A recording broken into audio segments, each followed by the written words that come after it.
Now, I'm the type of person who likes to mix in the different types of genres of books that they read, and lately I've been reading a lot of business books. And there is an entrepreneur that I admire called Patrick Bet-David, and I wanted to go over the book Your Next 5 Moves.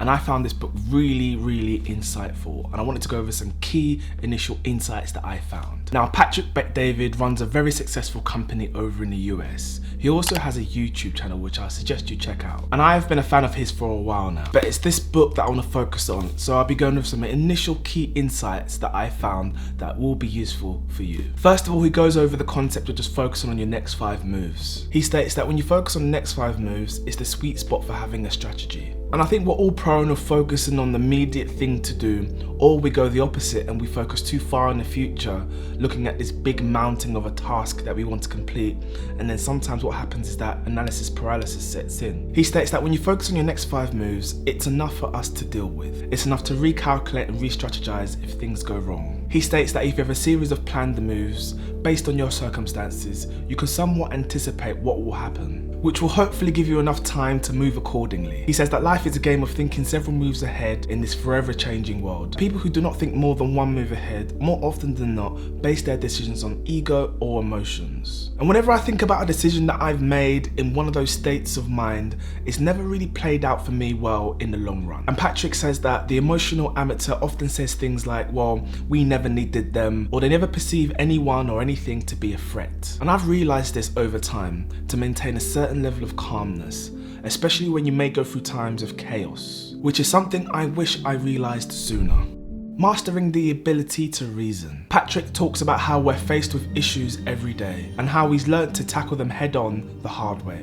When I think about it, I think I've learnt the hard way too. There have been times where I've not handled situations, or I've even ignored it, all for it to implode in my face. And I thought about the other day, issues only become problems when you fail to handle it in a quickly and precise manner. I think one definitely needs the ability to process issues, processing different outcomes in your head, seeing hidden consequences. Great processors ask a lot of questions. Or how can I improve so I can be better equipped to handle something like this in the future? Poor processors do not take accountability, they blame others. Patrick states you will know you're witnessing a poor processor when you don't hear the words I. You will hear the words they. They did this, they did that. Expert processors replace the word they with I. He goes on to explain most people are surface level processors. The best go much deeper. And I thought of this term surface level processors was quite interesting, because if I make comparisons with myself and what I've experienced, only a few people I've ever known tackle problems head on. It's actually quite rare, and these people are outliers. They stand out. And most people skirt around issues, never wanting to have a difficult conversation. Maybe, I don't know, out of fear of upsetting people. I think the majority of us play it safe. Why? Because it's comfortable. Surface level processors just want the problem to go away, whereas deep processors look beneath the surface. They want to know the cause. And he also highlights some of the traits of a great processor, like they don't mind being right or wrong. They like a challenge, they're curious, and they even take joy in confronting an issue. Make momentum your friend. Patrick talks about getting serious with momentum, and I truly agree with this statement. There's been an especially difficult task for me where it's been so hard and brutal to get going. For example, learning a language. At the beginning, it was just so difficult for me just to string a sentence together. It was actual pain, like nobody likes to not get things right first time round. The pain of not doing something as well as you thought you might be doing it was hard to handle. But as we all know, with consistency, you will reach a point where it gets easier. And all those days accumulate to a level of competence, which leads to confidence. And now that is momentum that you do not want to lose. So for example, even though I'm not frequently traveling to Spain anymore, but I'm still consistently speaking every week with my tutor and friends. I don't ever want to lose that momentum that has taken me years to build. Patrick also says never abuse momentum, as this is the quickest way to lose it. And we see this with most things. When things are going well and great, we tend to relax because we assume those results and that success is just going to continue coming. Everyone has their vices, and indulging in them too much can lead to distraction, and learning to manage them can prevent you from derailing you on your goals. Temptation is a battle we all deal with, and some people have their vices that are stronger than others, whether it's food, alcohol, or money. I remember in my early 20s, I had horrible money management.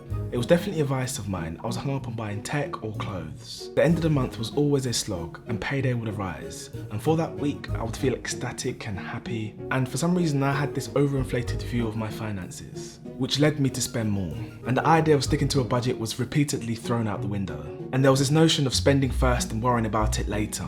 And this worry about it later was a common occurrence. And he also expands the idea of vices and likens it to comparison, refusing to adapt or being easily influenced. And the being easily influenced part really stood out to me. And this particular vice was in full force last year with the popularity of Bitcoin and cryptocurrency. A vast majority of people entered the crypto space without fully understanding the volatility of a market and the function of a coin. And there was a moment cryptocurrency was everywhere, and you couldn't turn around without overhearing conversation on people's opinions of what they thought the best coins were. Everyone seemed to be an expert on it. And I would imagine those people that were easily influenced, investing in things like Dogecoin, ultimately lost their money. This frenzy fueled this dramatic fall and rise. And I would actually say this topic actually covers another vice, which is greed.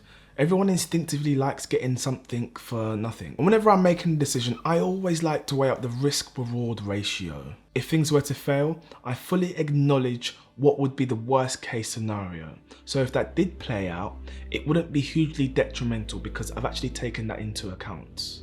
So generally, I always believe that if you fail to plan, you're planning to fail. And the idea of planning optimistically is vital because we're all going to be forced to make decisions in the moment while taking our future self into account. Now this book has a lot more gems. I've literally just gone through a few of them. I don't want to recite them word for word, so if you have some time, I'll definitely suggest reading this book, Your Next 5 Moves by Patrick Bet-David. Anyways guys, that brings me to a close and to the end of the video. If you liked the video, please smash the like button. Please comment below if you have any feedback or you just want to say hello, and I'll see you guys in another one. Bye bye.